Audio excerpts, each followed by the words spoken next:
and welcome to the Doofcast, the official variety podcast of doofmedia.com. My name is Scott Daly, and this is my co-host and shiny-eyed convict, Matt Freeman.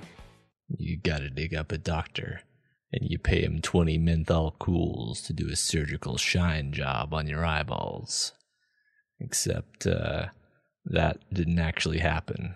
I'm actually just a magical Furian. So, yeah, basically, I'm just awesome. Yeah, but, look, there was no way that was the plan when this movie was made. It was just a surgery thing. What are you talking about? Look, I'm basically a D&D character. It's all right here on my character sheet. Furian. All right. See? All right, Vin.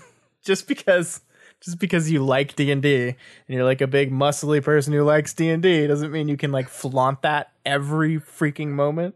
But in all seriousness, it's entirely possible that he was just supposed to be a Furian the whole time. I don't think that's true. This week on the show, it's another one of our patron-produced episodes. Folks who pledge to us at the Doof Warrior level or above on our Patreon, that's patreon.com/doofmedia, get to select a movie or a short story for us to do a show on. For those of you that had no idea what we were talking about for the last minute and a half, this week, Patron Scynths asked us to take a look at the year 2000 sci-fi horror film called Pitch Black.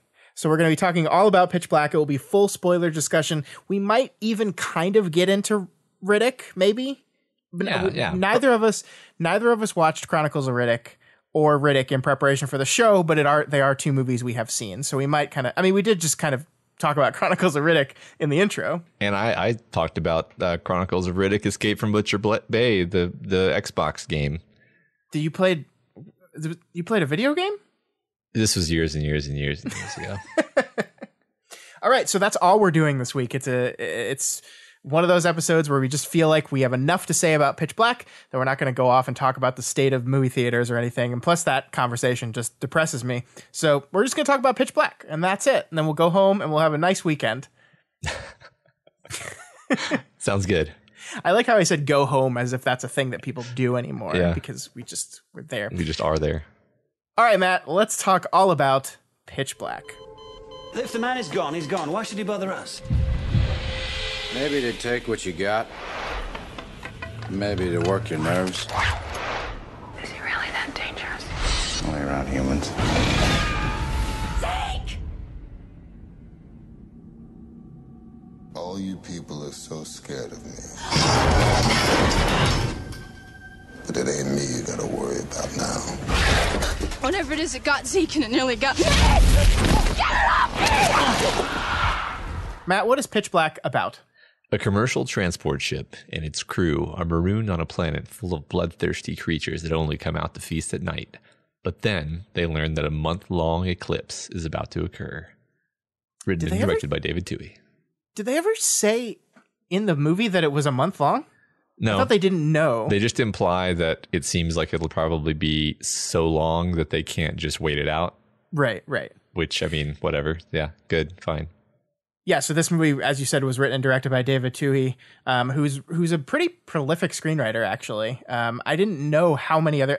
he has written and directed every single movie in the Riddick trilogy, but he's also written a bunch of other movies. He wrote G.I. Jane, he wrote The Fugitive, he wrote Waterworld. Shit. He wrote The Arrival, which is a movie. Is it? What's that about? Oh, that's the... Wait, are you joking? I can't tell. It's the one about aliens and what's that actor's name? Charlie Sheen is like the researcher. Oh, yeah, I know what you're talking about. Yeah, okay, yeah. So pretty prolific writer, but in Matt's eye, he's most known for the Riddick trilogy. So yes. Before we get into really start talking about this movie, Matt, I think you owe me and our audience an explanation. Why do you love these movies so much?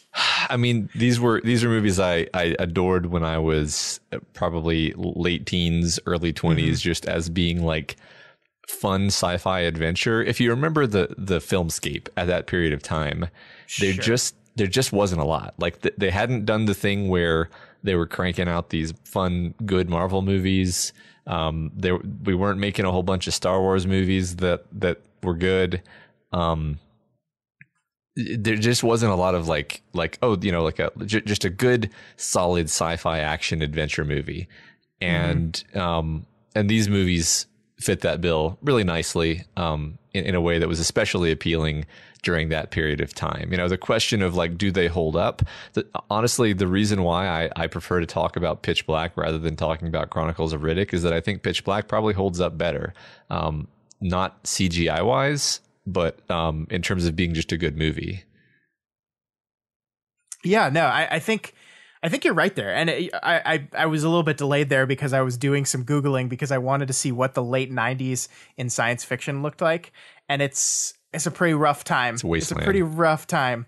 Yeah, I mean, I remember like growing up, my dad and I had father-son bonding day, and we would go see whatever the latest science fiction movie out there is, which included us seeing movies like the Wing Commander movie. Yep. I forget. Event Horizon was a movie we did not see together because it was rated R, and I saw that later, which is actually pretty good. But there was another one.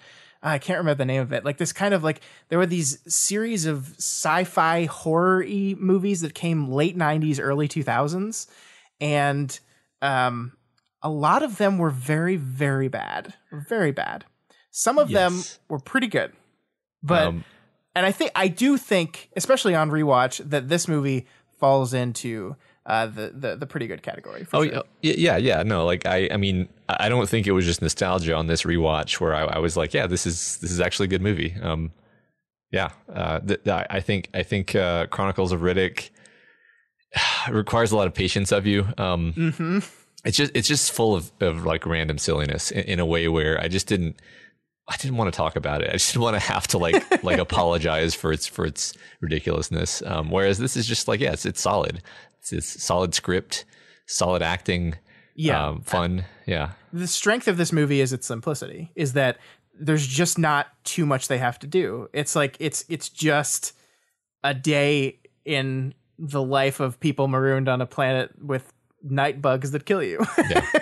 But yeah, I mean, like Riddick, Chronicles of Riddick rather, wants to tell the sprawling story with like a huge backstory and like this quest for power. It's basically like an epic. But Pitch Black is just a small, contained science fiction horror film that's told very nicely. This is one of those movies, we were both talking about it before we started recording.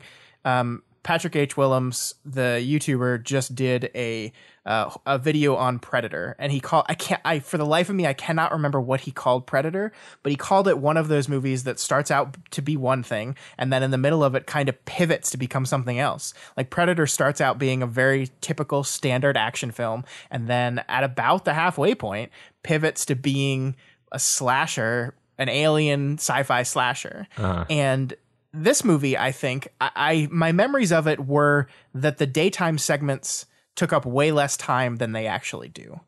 Because I looked at it, the sun's set, or rather the one planet comes into alignment to block out the suns at the hour mark in this movie. This is a 2-hour movie, and at the hour mark in this movie is when the lights go out. And I did not remember it being literally half and half, but it basically is. And so the interesting thing here to me is this idea that the movie kind of sets itself up to be one thing and then pivots to another. Like you think in the first part, they crash on this planet. We don't know what happened. We never really find out how they crashed. They just, right? I thought they flew through like the comet trail of a comet. Yeah, I think you're right. Yeah. It's not important. The point is it doesn't really matter. They crash on the planet, and at first you don't know who the main character is going to be at first, because we're introduced to all these crewmen, and I guess you could call the protagonist of this movie is the captain, right? I'm blanking on her name right now. Well, yeah, Radha Mitchell is the actress's name. Okay. Who I think does a great job in the movie. She does very great. But so the movie starts with them crashing on this planet, basically, and her name is Carolyn, Captain Fry, and she is basically put in charge of landing the ship. And at one point, they're gonna break up, and she decides, okay, I'm gonna let all our cargo go, which is humans. They're transporting people. And I'm just going to pull this lever, and the crew quarters portion of the ship is going to fly off and crash, and we will be safe. And she not only does she decide she wants to do that, but she actually does it. Like, that's what I love. The movie like didn't have her like hesitate. She pulls the switch, and it's just because the other guy like braces the door so it won't close, that the thing doesn't actually break off. Yeah. And that kind of defines her character throughout the story in a really interesting way. I really like her arc throughout the story. But Yes. you think she's gonna be the main character, and she is. But like for a while there, the movie kind of pretends that it's gonna be this like people being hunted by Riddick movie. And then it shifts to something else, and then it shifts to something else, and then the lights go down, and it becomes a horror movie where they're just trying to survive all these monsters. Yeah, exactly. I think that Tui likes doing this kind of thing as a writer, because I think other people have compared Chronicles of Riddick, the movie, to being like sort of. I think I've heard it said Conan the Barbarian meets Warhammer 40K or something like that, where you're taking these different elements, or maybe even just different characters, and smashing them together in ways that create interesting and novel situations. And like you just said, I mean, it starts out as like a marooned, shipwrecked movie, and then, oh no, there's a dangerous convict, and then, oh no, there's monsters and aliens, and then you have to like negotiate with the dangerous conflict. And these are all like different tropes and different sort of script types that he's mashed together. And I love it. Like, I love it for that. It legitimately, it does create a bunch of like new situations and new kind of like tones by mashing these things together. I think that's probably my favorite thing about this, actually. Yeah. And I agree with that, like writing tones, but I also think Toei's directing is so strange in an interesting kind of way.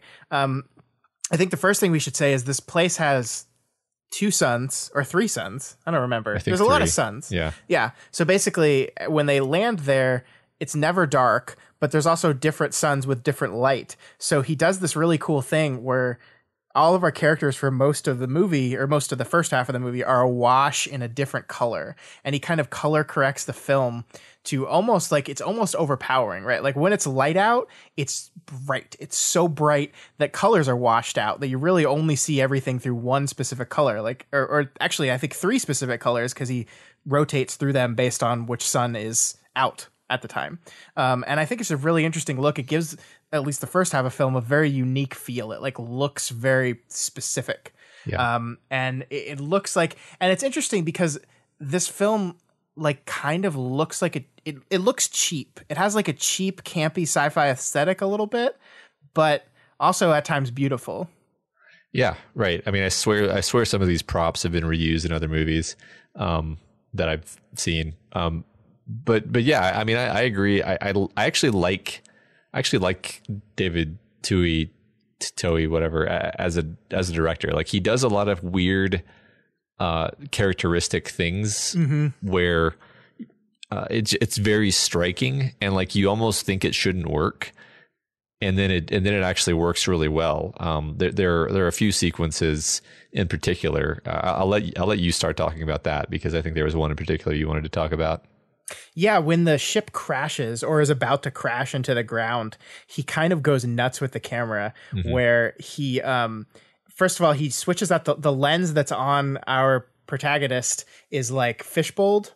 And so like the lens almost like the scene almost bends, like it kind of bends outward in weird ways, but he's like hyper cutting between her eyes, between the ship, between the ground, like really, really fast. Like it almost looks absurd. Like it is almost is like so over the top. It's absurd, but I don't know. It just like, it really gave this film a style. Like this movie, I think one of the reasons why a lot of those late 90s, early 2000s sci-fi films didn't work on me is that they're just kind of plain.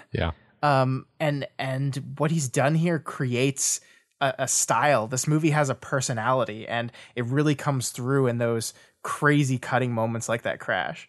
Yeah, it's the opposite of safe. And like not only crazy fast cutting, but I'm pretty sure that like it's this massive close up on her eye. Like like to the point where you're just like, that's like everything about this is extreme and like you said, almost too much, but I still feel like it works. Like I don't feel like I'm apologizing for the movie or having nostalgia. Like I really feel like it's cool.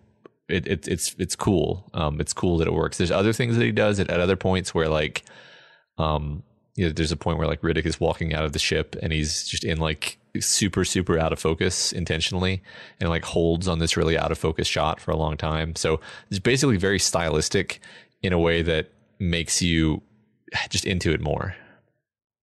Yeah, no, I totally agree with that.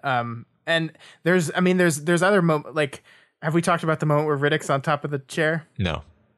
So there's a moment later, a little bit later in the film where Riddick has escaped, which he does with this arm movement that's impossible. But he's a Fury. Like, well, of course. No, Matt, come on. It's just because he's Riddick. So he's basically with his hands behind his back, handcuffed to a steel pole, but at the top of the pole is broken off. So he lifts his hands backward and basically over his shoulders. And I was watching it with my wife and I was like, nobody can do that. And she immediately, of course, tries to do it.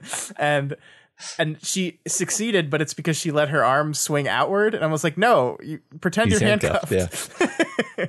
But yeah, so he does this really cool thing. And then he's basically like, he does he actually kill anyone in this movie? No. Well, he basically John's. But even him, he lets the monsters get him. Really, right? Right. No, he doesn't. I mean, I think that's the fun thing, and it's hard to put yourself back in this space, having seen the movie and having seen subsequent movies where Riddick is obviously kind of the hero, but like he is this terrifying presence for the first part where he's like sneaking around them and doing like creepy and weird things where he'll like cut off a lock of her hair and like that was weird. It is weird. Like you're just convinced basically, oh, he's gonna stalk them and kill them one by one, right?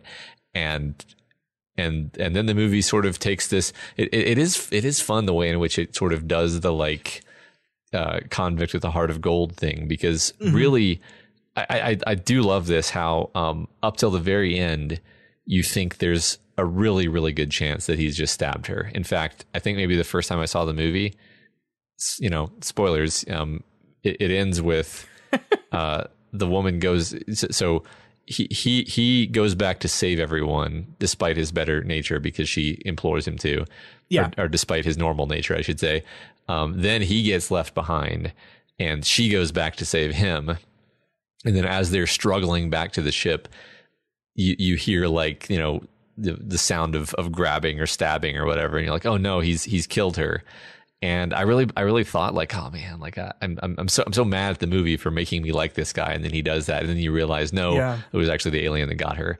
And it's a great, I love that arc for him because it actually sells it. I think. I mean, if you can get yourself to forget the character of Riddick and put yourself back in the frame of this movie, it absolutely does work.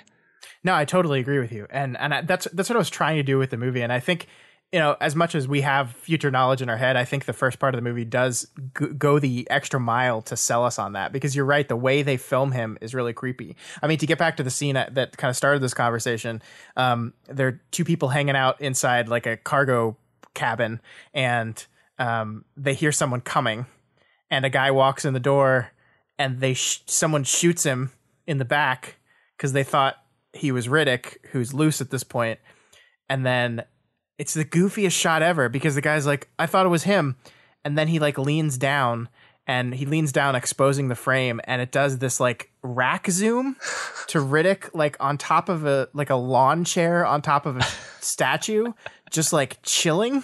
And like nobody even sees him there. Like, it's not like they did this rack zoom to represent the characters seeing him. Nobody sees him there. Nobody reacts to him. He's just in the background there, just with this goofy smile on his head after somebody just died, because they thought he was him. And it kind of fits the goofy, but also this is the bad guy kind of mindset of the entire first part of the story. The thing I like about his turn is that it doesn't come like on its own. Like, I think there are a lesser version of this movie has him go back to the ship, leaving them, boot up the ship. He's ready to go. And then he just can't bring himself to do it, where he just can't do it. He was totally going to leave. Absolutely. It's her in the final moment that convinces him to go back, which perfectly relates to her whole character arc, because she cannot leave anyone behind anymore because she's feeling the guilt of what she did the first time. She can't do it. She can't do it. There's no possible way she would ever leave without every alive person because of this massive guilt that she's carrying through the movie. And so for the movie to utilize her arc, her guilt, to convince and motivate his arc, I think is good writing. It's simple. It's not like the first time this has ever happened in stories. But it works. It's emotionally impactful. And I think that's what a lot of this movie is it's not the most complicated. It's not the most original. It's just classic good storytelling on the character arc side. Yeah, absolutely. I almost wonder if there wasn't like a first draft where it was sort of the more straightforward, like hero with the, villain with a heart of gold has a change of heart and he comes back and saves them. And then they worked in this, I think, much superior notion of the captain who tried to sacrifice and kill everyone to save her own ass and then regrets it. And like, that's such a more nuanced and interesting and novel, storyline. And I love it. I love how everything comes together. I even sort of enjoy like the Imam character, even though I don't know if that lands nearly as well as the other stuff we were just talking about. Yeah, I mean that's the thematic weight of the movie, right? Is through the Imam character. It tries to be. It doesn't. I don't think. I get what they were trying to do, right? They wanted to use Keith David, who's a wonderful actor that I love, and I think he's actually very good in the character. But they try to use him to like be part of Riddick's path. Like I think there's the three main characters that really influence Riddick are Carolyn Fry, the captain, Johns, and how shitty he is, and the Imam, played by Keith David. Yeah. What? No, you mentioned Johns. I'm like, we have to talk about Johns, but yeah. We'll get to Johns. Finish your thought first. And so like. Their whole thing is this disagreement, which is the classic disagreement where you have the priest / imam in this case who believes in God, and you have the rough badass who's like doesn't believe in God. I actually love the turn on that and God, we got to spend like 10 minutes just talking about how wonderfully cheesy Vin Diesel is in this movie, but like the moment where he's like, "No, you got me all wrong. I believe in God. I just fucking hate the guy." Yeah, it's just like perfect.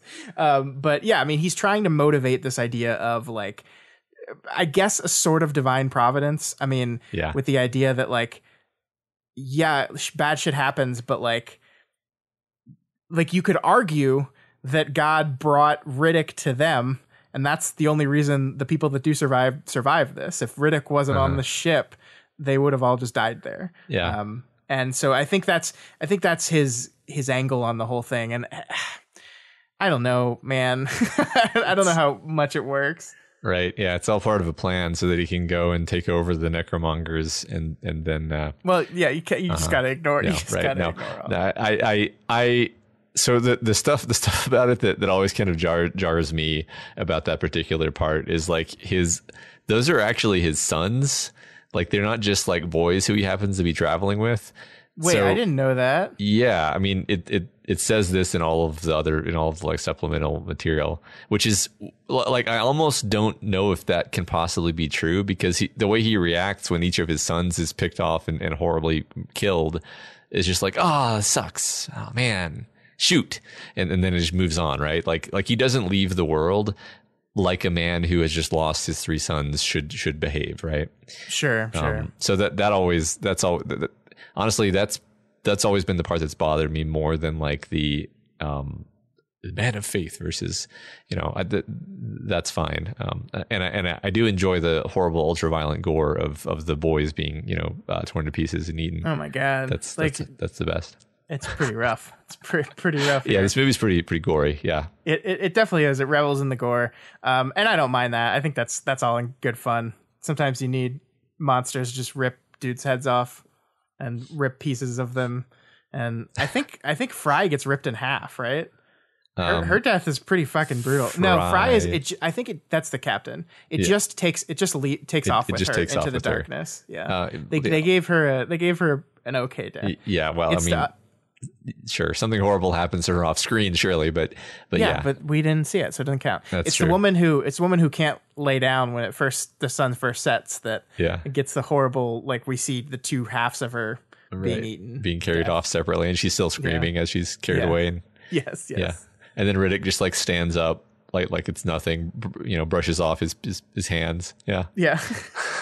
And casually walks back to the safety of the place. Yeah, I mean, I guess there's more stuff I want to talk about acting wise, but I want to talk about that shift because I think it is really exciting. I mean, I think it's set up pretty perfectly when they're playing with the I forgot what the planet orbit machines are called. Me too. But, they're playing with that and they like see it happen. They see the suns align, and I don't think they've quite gotten like their head around what it means. Like they know what it means as far as darkness, and they've seen evidence that there are these creatures that live underground that are brutal because they see bones and they see basically the last settlement that was here like hold up like in the worst possible place to hole up in, Matt, the coring room. You mean the room with the drill that goes down to the earth where these things are hanging out? Yeah. Good call. But they're hanging out in there and they all die. So they like know that these things are here. And it's like, but it's a slow realization when they first, a beautiful shot when that planet starts to appear on the horizon and then slowly lifts up. It's actually like, I love the slow turning off of the lights of this movie. It was really effective. Absolutely. Yeah.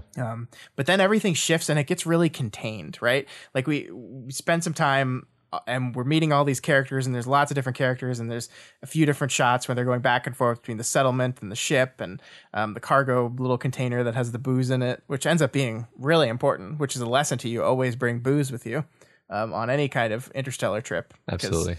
You might need to light it to provide yourself light. It's that divine providence thing again. There you go. But the movie gets really contained because it spends a good amount of time right after nightfall in that cargo container, right? Where they're like, there's an unknown amount of these monsters rummaging around in here, and they're trying to find a place that's safe from them. And that's when the horror really picks up. Yeah. I agree. I mean, I think that's one of the things that really sucks you in and makes the movie stay with you is you think you're watching one thing and then it shifts. I mean, I think that's like you said, that's one of the things that makes Predator like a great movie rather than just like, it was an action movie. I agree. So can we talk about Johns now? Let's talk about Johns. God, John sucks. I love him. He sucks so much. He's great. He's one of the best love to hate him characters that I know of, honestly. Like that, like in terms of things that stand out about the movie, I really do think his performance and his character, he's just a smarmy, slimy. And the thing is, he starts out where he's like, all right, this might even be the protagonist, maybe. Yeah, we're supposed to think this is the good guy, right? This is the guy that's keeping tabs on the horrible murderer. Yeah, he's great, right? He's the blue-eyed sharp-chinned fella who's he's the sheriff, right? He's even wearing a cop uniform. Mm-hmm. And in fact, when Riddick tells her that he's not a cop, he's a mercenary who wears a cop outfit, you're not sure whether to believe him at that point. And it's only subsequent to that he kind of like the movie then is like, oh, actually he's addicted to, painkillers and is a monster. And by the end, he's absolutely going to kill one of them to use them as bait to draw the creatures away from them. And you're like, oh God, he sucks. You're so satisfied when Riddick turns on him and kills him. It's so good. Yeah. He's played by an actor named Cole Hauser, and Cole Hauser is just like the fucking best. He's so good at smarmy asshole. He's so good at dude that looks like looks like the hero, but plays smarmy in the perfect way. It's really wonderful. I really hated him by the end, and I was like, yes, please die. I'm fine with this. But I think it is important. I think it is interesting that the movie kind of goes out of its way. It builds up Riddick as this absolute badass, but that he never kills anyone. He doesn't even kill him. You're absolutely right. I mean, it's like the Batman Begins doesn't kill him, but he doesn't kill him, right? Right. If it's good enough for Batman, it's good enough for Riddick. I think, I mean, in this particular case, I think he was just trying to make his death more painful. Yeah. Well, okay. Well, you know what, Matt? Sure, fine. Yeah. Vin Diesel is so Vin Diesel in this movie, though. He is. And the weird thing is, like, the fascinating thing is, this is the year 2000. Vin Diesel is really not anything yet. Yeah. He's nothing. Like, what are his credits before this movie? He was in The Iron Giant. He played a voice. He played a character in Saving Private Ryan that like dies. Like he's the guy that gets sniped in Saving Private Ryan. He has like not many lines at all. Right. And then this. Yeah. And I guess he was in Boiler Room, but I don't think he played like a. Yeah. I guess he played a big character in Boiler Room. But that's kind of a cult. I mean, I've never seen that movie. I get that it's like I feel like that's a cult movie, right? Am I wrong? Sure. Yeah. Yeah. And then it's only 2001 that they released Fast and the Furious, and that's his real breakout. And then 2002 is Triple X, and like then we're kind of into the phenomenon of Vin Diesel at that point. But yeah, I agree. It's kind of fascinating where like the swagger that he has on the screen, exactly. Like now it makes sense to us, but at the time it was like I think maybe that's even part of what was so like kind of romantic and alluring about the movie is that he does bring a huge amount of charisma and presence to this role. Like it's only in retrospect I think maybe that it comes off as a little ridiculous because you kind of know who he is now. But without any knowledge of who Vin Diesel is, I think it's just like perfect, actually. Yeah. I mean, I think it's like it's one of the reasons why you cast him in this movie, right? I mean, can you imagine this nobody walking into the audition room and giving this performance where you're just like, what? Yeah. Like how dare you? Yeah. like what have you done in your life to earn that kind of, it's just he just exudes it. And I mean, a lot of people like to talk about Vin Diesel as this guy who he's just kind of ridiculous because he's so up his own ass, and that's why he argues with everyone on the set, like because he's gotten like this elevated opinion of himself. And while that's obviously true, right? It's obviously true. But the thing I love about it is it's not like something that like he became famous and it happened. I think it was just like, this is just who Vin Diesel is. This has just always been who he is. It's not like he got a big head. He just always had a big head. Yeah. I mean, look at it. Look at his head. It's huge. Yeah. And I mean, he's a very complicated person. I think we've talked about he wrote and starred in a short film of him struggling, like a struggling actor trying to find work and like being forced to typecast because he's this kind of person that can play like a very, very different kinds of people, very different. Like he can play Hispanic. He can play white. He kind of can play all these different things and people expect him to. Yeah. And so he wrote this beautiful short film that you should go check out if you haven't, listeners. It's really great. I'm trying to remember the name of it. I think it's called Multifacial. Yeah, Multifacial. Yep. Yeah. And it's just really, it's really wonderful and like it's deep. Like it's just like it's very easy to look at Vin Diesel and just be, this guy's super shallow. He just thinks he's hot shit and he just wants to do cool hot shit, which is, again, true. True, but he pulls it off. Yeah. I think one kind of fun thing to notice is that in this movie, he's not even like his physique is like roughly on par with like any of the Marvel MCU main cast male actors. He's big, but he's not huge. Right. And but what's fascinating is that like he somehow gives the impression that he's just this like jacked specimen of humanity. Mm-hmm. And I think a lot of that just comes in like his bearing and like the way he moves. He embodies the like leopard like kind of predatory movements, and it's very like it's just he's just pleasant to watch in a way that gives you the impression that like, oh, he's so muscular. It's like, oh yeah. He's more muscular than me for damn sure. But but like on the relative scale of things, I think it's sort of it is just his personality that's coming through. Yeah. Cole Hauser is 2 inches taller than him. Uh-huh. And if you had asked me which of them was taller, I would have definitely said Vin Diesel. Yeah. He's the presence, exactly. Yeah. Yeah, it's incredible. Like it's like I totally understand why Fast and the Furious happened, why Triple X happened. Like if you turn out a performance in a movie like this, and of course people are going to want to cast you in that silly shit. And it's not like he's a great actor. Like I want to preface that. I don't mean that. He's a good actor. He's just like he's an entirely unique actor. And I think there's something about that enraptures people. Because I don't think he gives like good line reads. Like I like objectively good line reads. Like the movie starts with him doing voiceover. And it's like the classic Vin Diesel voice, like flat with like gravelly and flat with like nothing. And like I was like, I'm not gonna like this movie, am I? Like I grew out of this movie, didn't I? Because it's just a weird, and I love voiceover, but it's just a weird opening voiceover thing.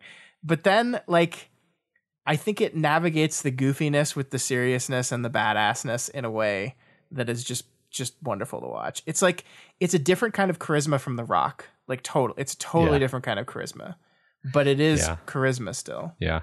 Well, I think one thing that I learned while doing our Fast and the Furious marathon that we did for, I think, it was a Doofcast, right? Where we watched all of the Fast and Furious movies, didn't we?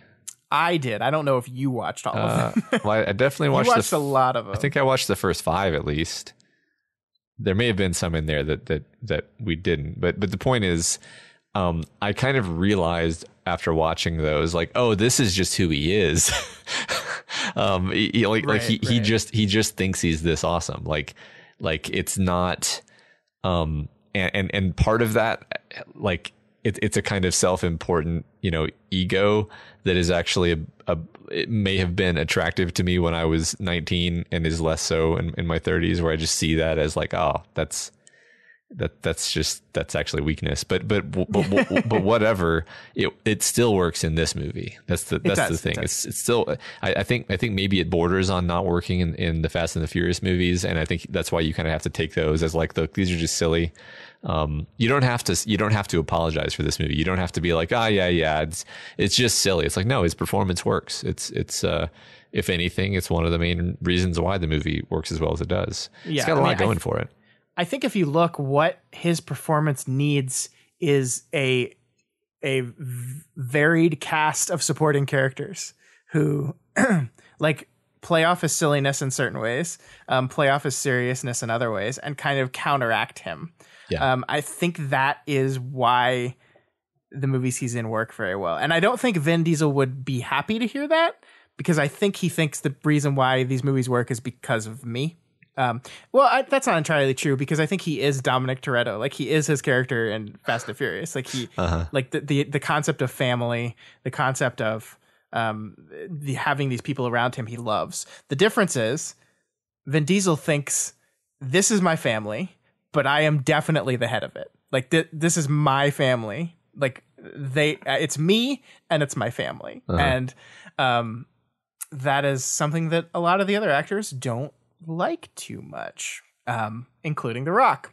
But I think the same is true in this movie as well. Like, I think his supporting cast here is a bunch of different characters that play off him in really, really good ways. I am not emotionally connected to Riddick in this movie. Like, if he died at the end of the movie, I wouldn't be sad about it. Like, if he died and she got away, I would probably been, okay, that's fine. I was emotionally connected to Carolyn Fry, the captain, and I was sad when she died.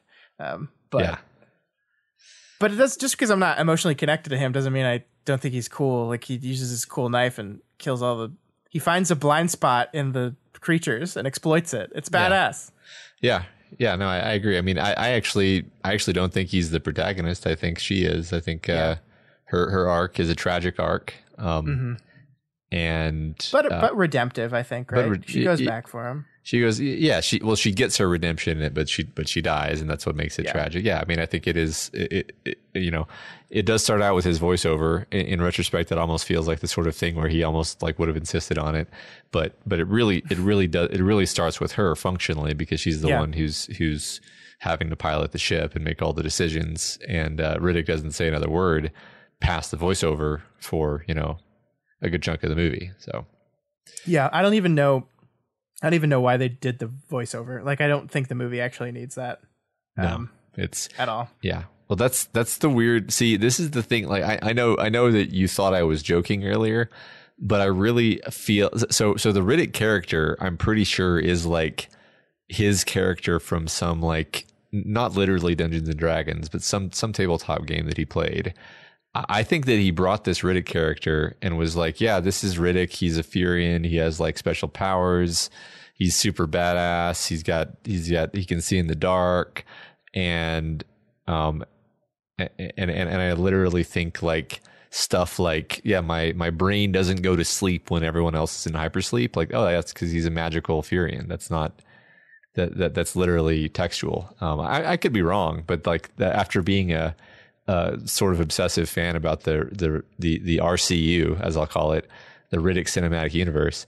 I really think there's a good chance that was setting up Riddick, the badass motherfucker who is going to be in a bunch more movies now. You know what I mean? Yeah. I could see that. I could definitely see that. I don't know. I mean, I could. It's one of those things that I definitely think could have been in Vin Diesel's head, and was maybe not planned. Because I mean, he didn't write this movie, right? So he got cast as his character, and I certainly think he brought stuff with him to it. But I don't know. Yeah. Now you say he didn't write it. I mean, obviously you're right. In terms of like whose name is on the script. See, now I wish I had looked this up more, because I swear to God that he brought in some aspects of this character. Maybe I'm just completely wrong, though. Maybe it was... I mean, I think that definitely happened after, because I think he takes this character and this role and like wills the next two movies into existence. But yeah. I never thought that this was him. Yeah, you're probably right. I think I don't know where I got that from, but I don't want to mislead people and make them think that that's the case, because I don't really see any evidence for that now that I'm scanning over things. I'm pretty sure it was just invented by. Well, why do I believe that is a fascinating question. Mm-hmm. Yeah, anyway, I mean, I think it's because fucking Vin Diesel like really tries to sell that concept. I think he's really attached to this character, and he wants you to believe that he was totally created out of his own head. And I think all the weird mythology stuff totally was. That's so Vin Diesel, 100%. But I don't know in this movie if it was. While I was desperately trying to find an answer to that, I did see that he did the shoulder dislocation stunt. Oh, for the dear movie. Jesus Christ. Oh my God. He didn't do the shot. Like, he couldn't do what happened in the shot, because that's impossible. Because he could only do it with his hands further apart. Oh, okay. They not like as far apart as my wife's were, but he definitely dislocated his shoulders to do it. But they CGI'd it a little bit to actually work, because no one can do that. But he can do an approximation of it, which is still crazy. Yeah, it definitely requires some flexibility for sure. Mm-hmm. Yeah, he's that's fun. I mean, I know this is supposed to just be a conversation about Pitch Black. We've delved into the other movies. I just wanted to say, like, the game, The Chronicles of Riddick: The Escape from Butcher Bay, is actually one of the most fun games I've ever played. It's an incredible game. I've never played it. I've heard so many good things. I think a big part of it might just be that when it came out, it just looked so good. Sure. It like, I was just, nothing looked that good for like a few years afterward. Mm-hmm. And also it's just really fun. Like, a lot of it is you sneaking around in the dark of this dank hellhole of a prison, and you know, at first you don't even have the eye shine. Eventually you get the eye shine, and so it becomes like a really fun stealth game, and then you know, with all kinds of fun complicated elements and good story. And I just you know, if people are looking for, you know, a game that came out in 2009 to play, then play that. No, sorry, 2004. Yeah, play that. Yeah. I'm still mad at myself that I have not seen Bloodshot, which is just such a Vin Diesel thing. Like, how have I not seen this movie yet? I mean, I know why. It's because of the pandemic, and then it came out on video, and I was like, do I want to pay $20 for this? I decided that answer was no. I literally might do that, Scott. I was just thinking about that as we were talking about this, and I was like, I will never see that movie unless I just like splurge and just watch it. Yeah, I mean, that would be a very Matt thing to do. Like, one of my earliest memories of you as a person when we met in college was, this guy loves Vin Diesel. So like, I don't know if it's fair. I think I might have a false representation of just how much you love Vin Diesel. I like to forget, but no, you're right. I was sort of obsessed with Vin Diesel. I kind of even wanted to like look like Vin Diesel, which is really unfortunate considering my like natural physique. But yeah, I thought, I mean, in particular the character of Riddick, but yes, I thought Vin Diesel was so cool. Yeah. So that confession is out there forever now. Sorry, that's my bad. Did you have anything else you wanted to talk about this movie? I mean, like, I think this is gonna be a short episode, but I had a good time with it. I should say that we watched the unrated director's cut. I do not know. It's been so long since I saw the other one. I don't necessarily know what the difference was. Yeah, I just looked into it. Very little is the answer. Like on the order of like 3 minutes of extra footage, and it's like a couple, like that thing where there's a few shots that are just a little bit longer that you wouldn't even notice, and then there's like a couple of very small scenes that just add a tiny bit of characterization to the tertiary characters before they're horribly killed. And that's really it. So I mean, I get it. I think probably the director's cut is probably a tiny bit better, but like not it doesn't radically change the movie for me. Sure makes sense. Yeah. I guess the last thing we should talk about is the CGI.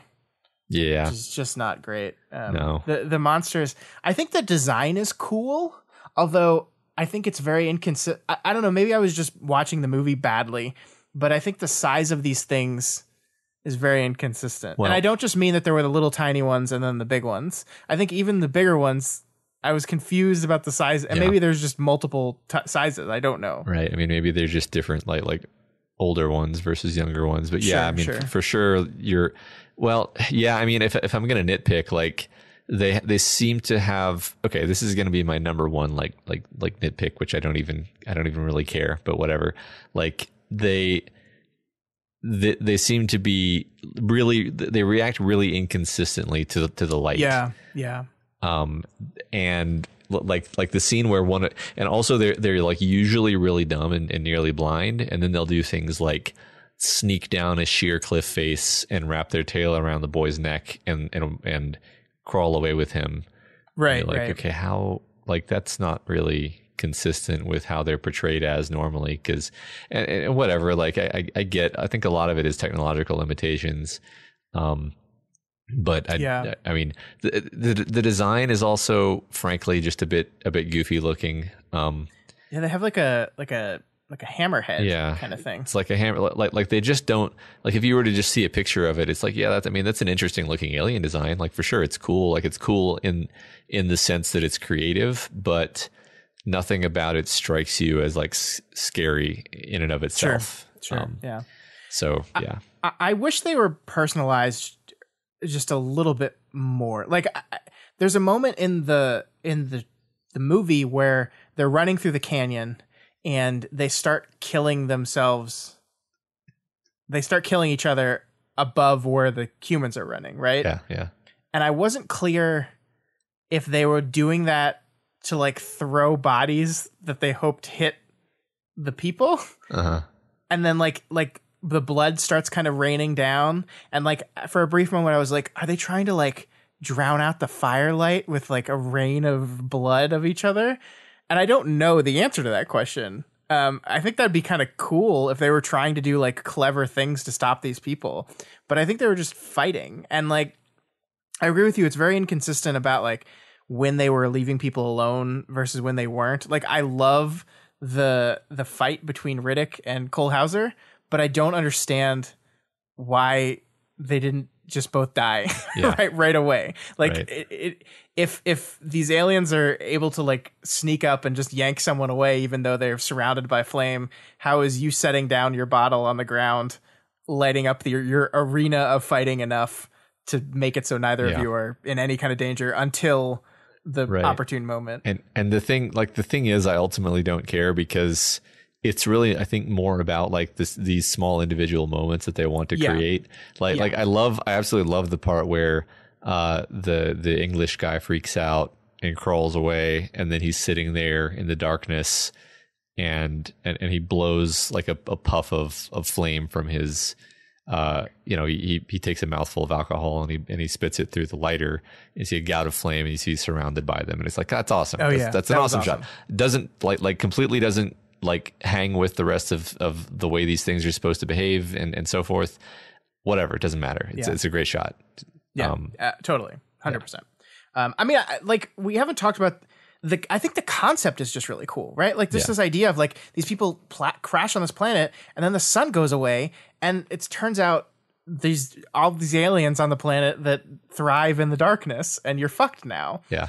And the movie does this thing that I really like in movies. I don't know if I've ever talked about this before, but I really like in movies where there's that moment where they come up with a plan, and then like, all right, this is it. This is what we're doing. And then like everyone comes together and works together, and there's that montage of them like stacking the energy cells onto the thing, and they get that glowy I don't even know what it was. It was like a glowy wire. Cable. Yeah, you're right. Yeah, fiber optic cable, and they wrap it around themselves and around their thing, and it's like, all right, we're doing this, and they're like, we're gonna go out there, and now we're planned and we're ready, and then it just goes bad like almost immediately. Yeah. I think those are just fun. That's just a fun cliche in movies that I really like when they do that. Like, you do your first little foray where some characters die and they're holed up, and then they're like, okay, we can't wait it out. We're going to execute plan. Let's do it. Yeah. And then Steven Seagal gets sucked out of the airplane. Exactly. Or the aliens are in the vents, and so all the work on the ceiling or all the work on the doors and the automatic turrets didn't work. Yep. Beautiful. And then fucking Burke. Burke. I'm talking about a totally different movie, but me too. Watch Aliens. Aliens is better than this movie, but this is a good movie. Can we do an episode about executive decision now? Do we have to? Do we can we get through doing this podcast and have no Steven Seagal ever? That's the fun thing about that movie is it was totally advertised as a Steven Seagal movie, and you're like, oh, this is going to be awesome. Steven Seagal is going to kick ass. And then complete anticlimactic, unceremonious, sudden death for Steven Seagal. It was amazing. Yeah. It was amazing. Yeah.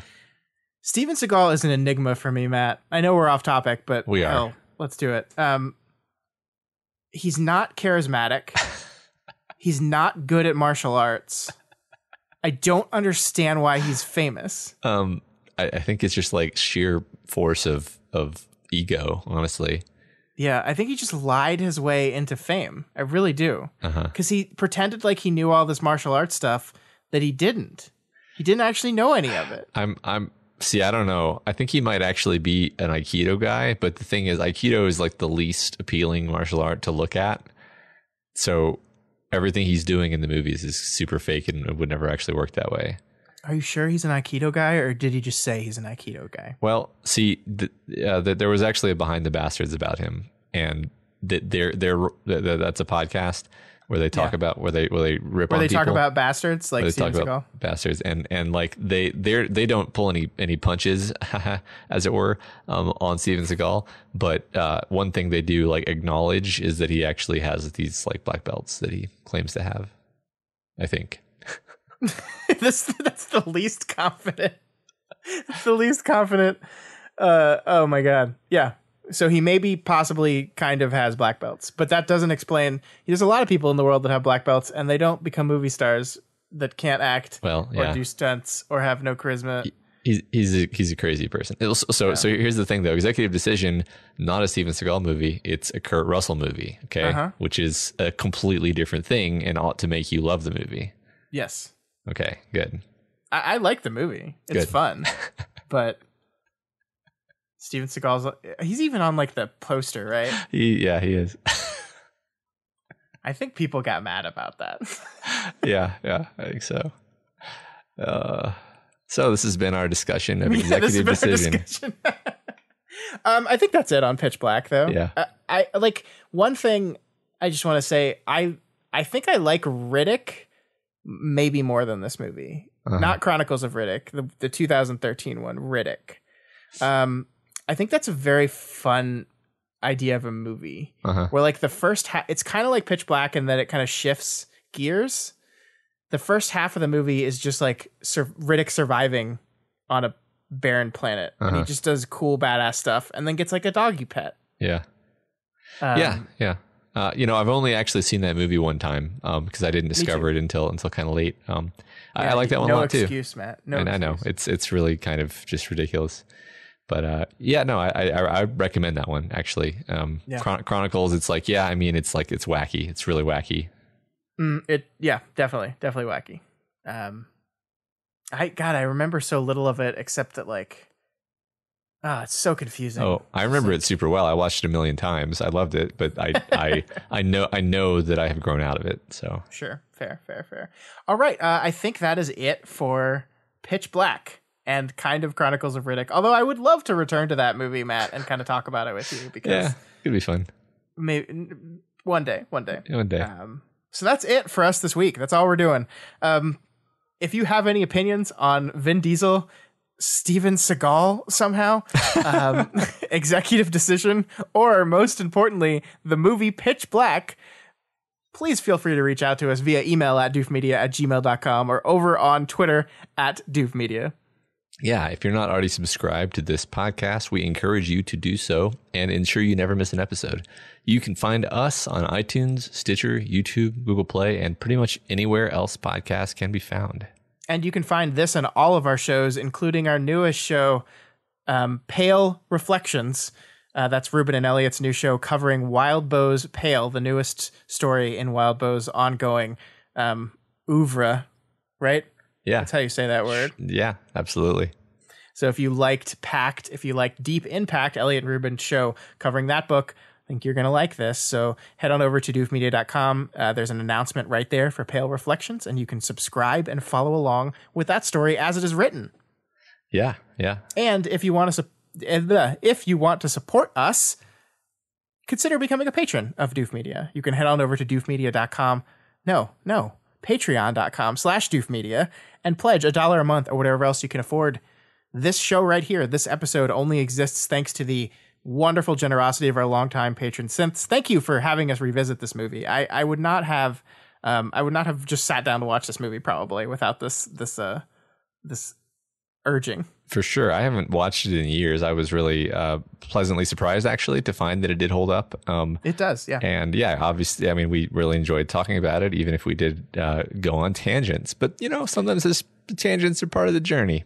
Look, sometimes Pitch Black just leads you to Executive Decision. Yeah, and exactly. You can't control it. Yeah, you got to talk about how these things are related in deep and complicated ways.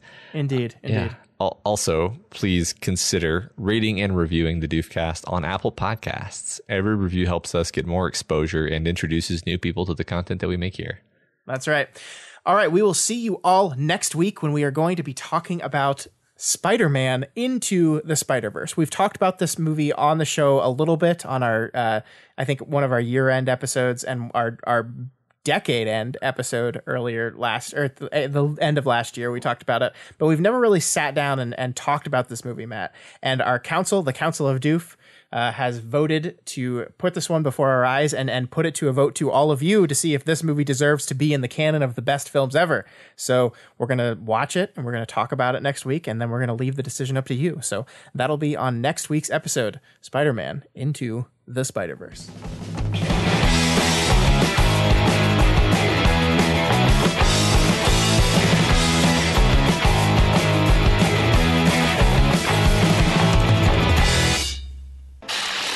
My name is Doof, and you'll do what I say. My name is Doof, and you'll do what I say.